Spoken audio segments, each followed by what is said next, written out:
Om Swastiastu. Kali ini saya berada di Desa Kubu Tambahan, tepatnya di Pura Penegil Dharma, atau lebih populer disebut sebagai Pura Penyusuan.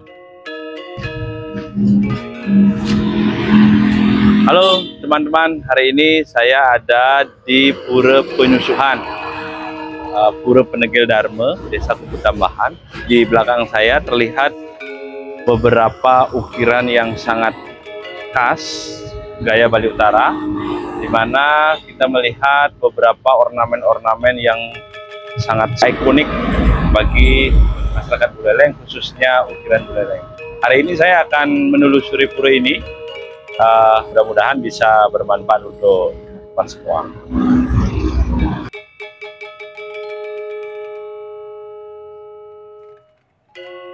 Pura Penegil Dharma dikenal menyimpan warisan sejarah dan spiritual yang sangat luar biasa.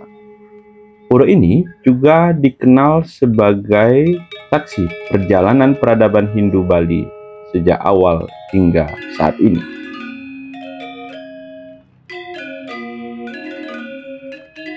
Berdasarkan penelusuran yang saya lakukan mengenai Pura Penegil Dharma, di dalam web sejarah Pura Penegil Dharma disebutkan bahwa pura ini merupakan pura tertua di Bali, bahkan menjadi cikal bakal Bali sebagai pusat kesucian Tuan Agung.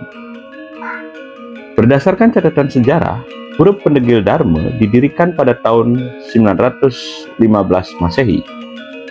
Keberadaannya erat kaitannya dengan Raja Ugrasena dari dinasti Warmadewa serta Maharesi Markandeya yang dikenal masyarakat Bali sebagai Maharesi. Pura ini telah mengalami berbagai proses perubahan.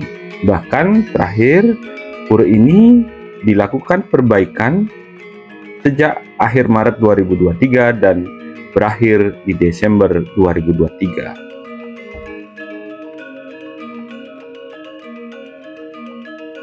Yang menjadi menarik di pura ini adalah ukiran khas Bali Utara yang mencerminkan keterbukaan seni dan masyarakat Buleleng pada khususnya. Pesona dan filosofi ukiran Buleleng tidak hanya digunakan melalui tutur kata atau cerita rakyat, tetapi juga tertuang dalam seni ukirannya yang unik. Para undagi atau seniman pemahat yang menjadi penjaga tradisi ini menyuarakan harmoni mereka dengan alam melalui teknik yang begitu khas dan berbeda dari wilayah Bali lainnya. Jika di Bali Timur mengedepankan presisi dalam pola ukirannya, para undagi Buleleng justru menampilkan kebebasan berekspresi. Tidak ada aturan baku yang mengikat mereka untuk mengisi ruang kosong pada bilah-bilah pura.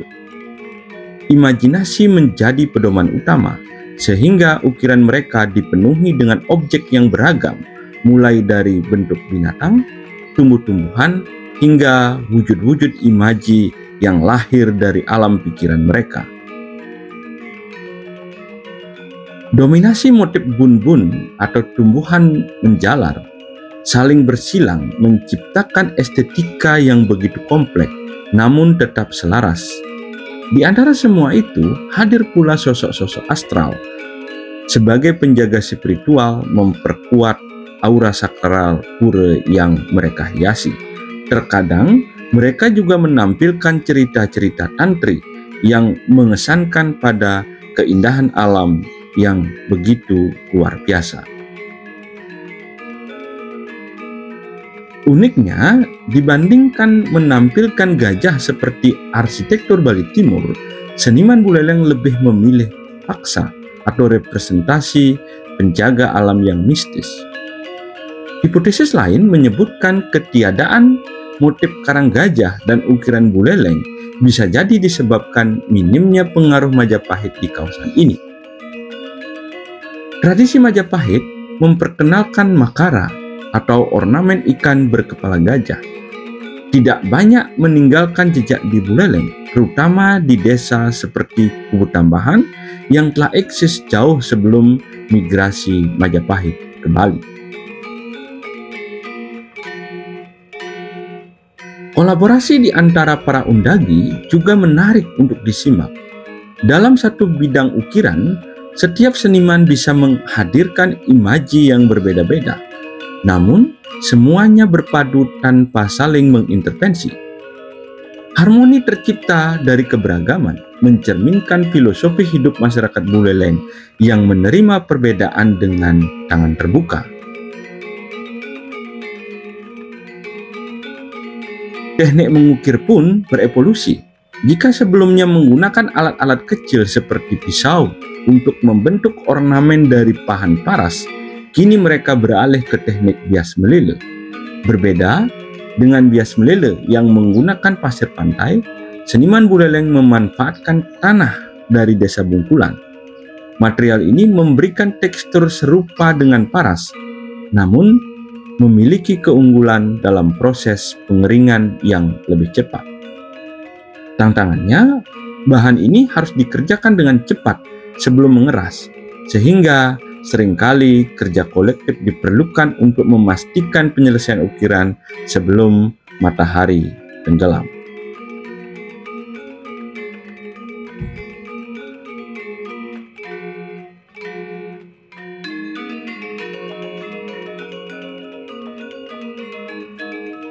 Dalam kaitannya dengan sejarah pura ini, di mana yang dikaitkan dengan Raja Ugrasena dari dinasti Warmadewa serta Maharesti Markandeya, disebutkan bahwa setelah letusan dahsyat gunung berapi pada tahun 914 Masehi yang menghancurkan kerajaan Mataram I, Raja Ugrasena memutuskan untuk membangun pusat spiritual dan pemerintahan baru di Prawali atau nama lain dari Bali dengan bimbingan spiritual Maharesi Markandeya.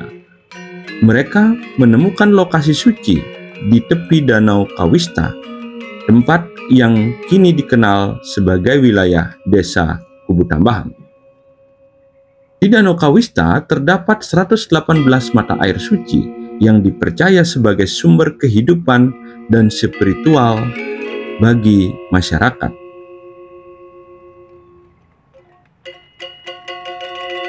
Di pura ini dibangun 5 pura utama, yaitu Pura Pucakenggiri yang berada di selatan, Pura Patih Petengan Agung di sebelah utara, Pura Kertepura di pusat atau di dalam telaga, Pura Taman Sari Mutering Jagat Istana Dharma Diaksa di timur, dan Pura Kerte Negara Mas sebagai istana raja.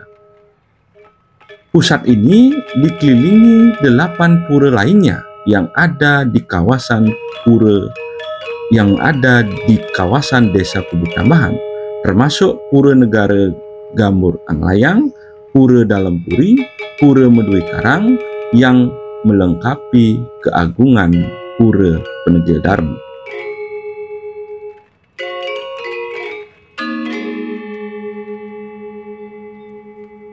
Dari 5 pelinggih yang terdapat di areal pura ini, setiap pelinggih memiliki keistimewaan dan fungsi yang unik, mencerminkan hubungan harmonis antara manusia, alam, dan para dewa.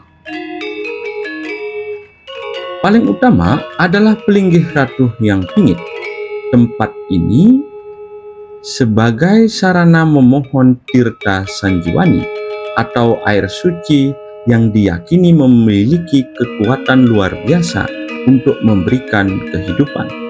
Namun, tirta ini tidak sembarang bisa diakses.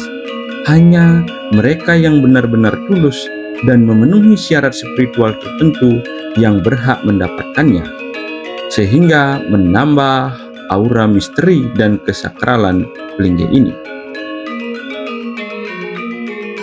Selanjutnya, kita ke pelinggih Ratu Murah, pelinggih yang menjadi pengayom dan pelindung umat. Lalu, ada pelinggih Ratu Penataran Agung yang dipercaya sebagai tempat berkumpulnya para dewa.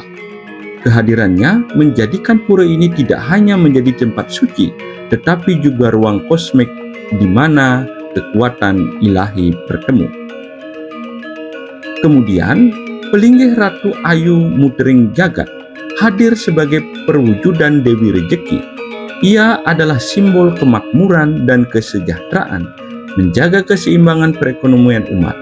Serta terakhir, Pelinggih Ratu Gede Petengan Agung yang memiliki tugas tersendiri dalam melindungi dan menjaga keberlanjutan harmoni kehidupan. Pada setiap pelinggih diyakini memiliki tupoksi atau tugas pokok fungsi spiritual masing-masing.